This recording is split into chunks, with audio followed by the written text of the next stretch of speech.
vraiment comme un film d'horreur, là. Genre les adolescents qui vont boire de la bière la nuit dans une place abandonnée puis qui s'en sortent jamais, mais c'est là.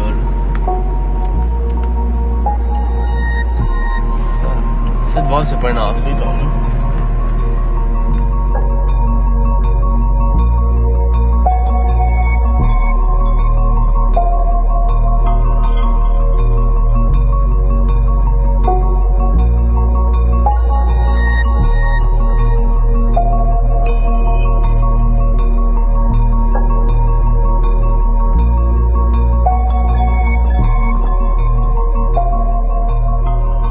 On a vu sur internet des affaires un peu horribles là, moi j'ai vu 9 enfants morts attachés avec un feu. Non, mais il y a beaucoup de légendes urbaines. Nous, on a fait des recherches complètes. On a le nom des 9 victimes de l'incendie. Il y a un frère qui est tombé du toit dans les années 70. Et il y aurait eu aussi un pendu dans les années 80 au niveau du sol. Okay. C'est là d'ailleurs qu'on a capté le plus de phénomènes au travers de nos enquêtes ici. Là. 200 enquêtes. Il y a 15 endroits environ où on n'a pas compris ce qui s'est passé, là, tu sais.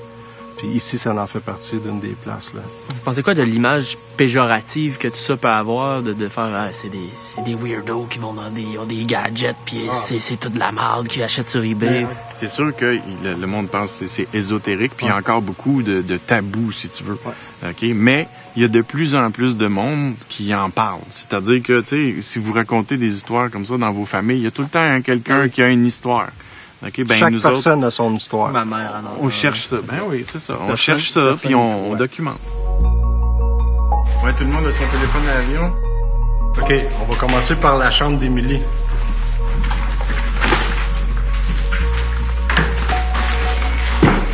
À l'époque, il y avait une chaise ici. De ce bord-là, il y avait un tiroir qui était de côté. Puis là, je me promène, puis j'ai mon collègue qui est dans la porte. Je tiens mon codeur, je m'assis, puis là, mon codeur réagit.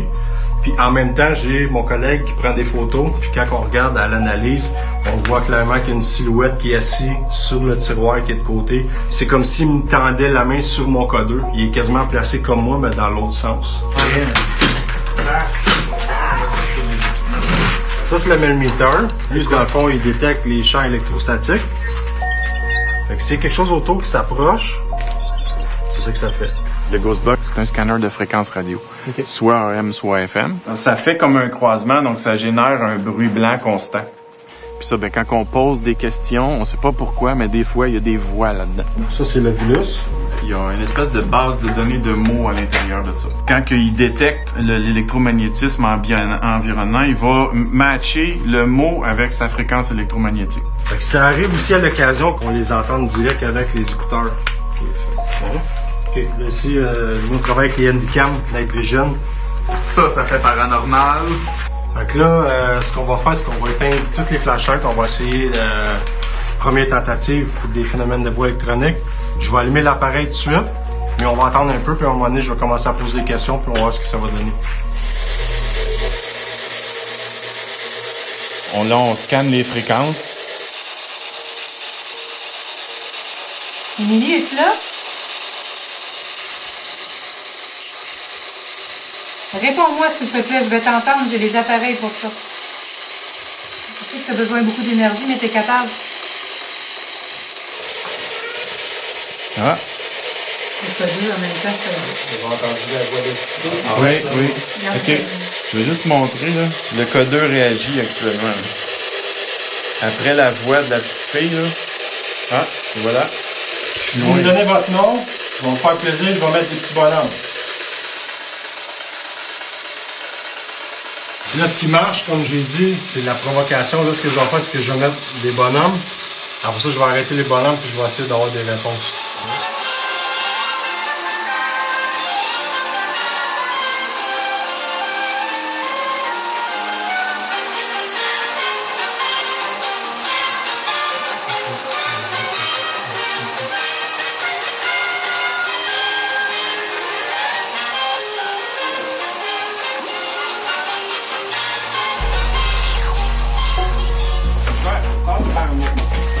C'est quoi cette pièce-là? Ça, c'est les toilettes. où ce qu'il y aurait eu la personne qui se serait pendue dans les années 80. Pendant qu'on va être là, je mets le meter un petit peu plus loin. Fait que c'est quelque chose qui s'approche un petit peu de nous autres. Et autour de ça, ben, il va nous avertir.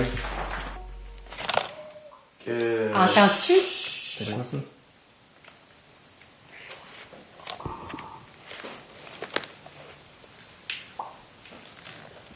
Je pense qu'on l'a tout entendu. Oui. C'est quoi ça? Une voix de fille, de... Ça fait plusieurs fois que je l'entends. Ça venait dans l'arrière là-bas. Ça venait de l'ascenseur. Est-ce qu'il y a quelqu'un? Est-ce que c'est ma lumière qui t'énerve?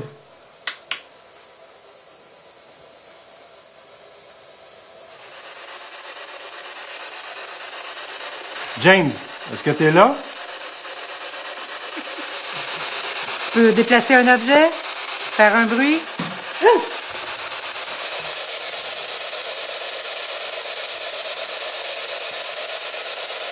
Qu'est-ce qu'il y a? Ouais.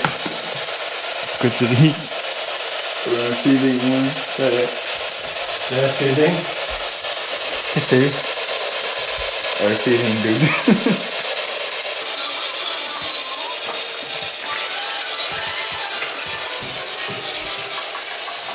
Selon moi, ce que j'ai vu, il n'y a rien qui est sorti des appareils qui étaient crédibles pour l'enquête.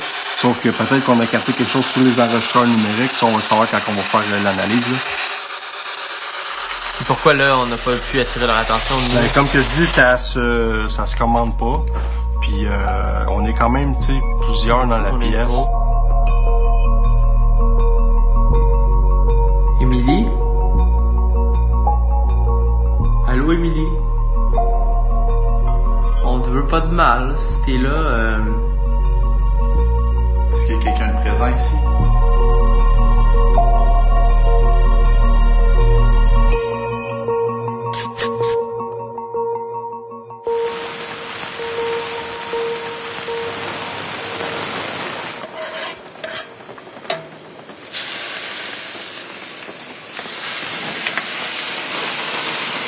vous voulez faire saisir, t'as dit? On part demain pour Montréal.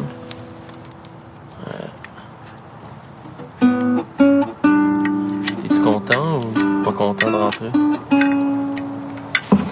C'est vacances, là, ça finit un jour ou l'autre, là. Qu'est-ce que tu fasses? On a la liste, Pascal, qu'on s'était faite à la deuxième journée, sur laquelle on avait écrit beaucoup de choses qu'on voulait faire. On en a fait pas mal là-dessus, pour vrai. C'est vraiment les personnes Ben qui s'occupaient de nos activités qui Vraiment. étaient les highlights. Vraiment. Puis ça, Puis c'est on était tellement une boule de feu qui rentrait dans leur oui. vie. Leur vie, c'était comme un morceau de glace. On rentrait là, pow! Ça fondait, puis eux, Exact. ils se lançaient, man. Let's go! On a de la route à faire demain.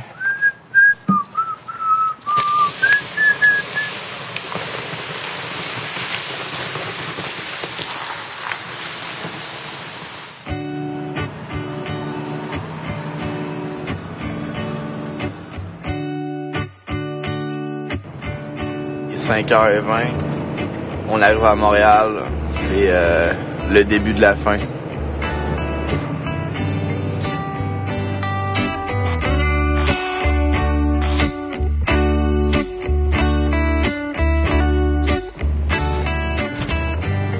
Je vais me stationner ici, Pascal. C'est la fin, Didier. Est-ce que tu vas t'ennuyer de moi, Didier? Ben, pas pour les 2-3 prochains jours, mais après ça, vraiment. Si on m'appelait. T'appeler certains, hein.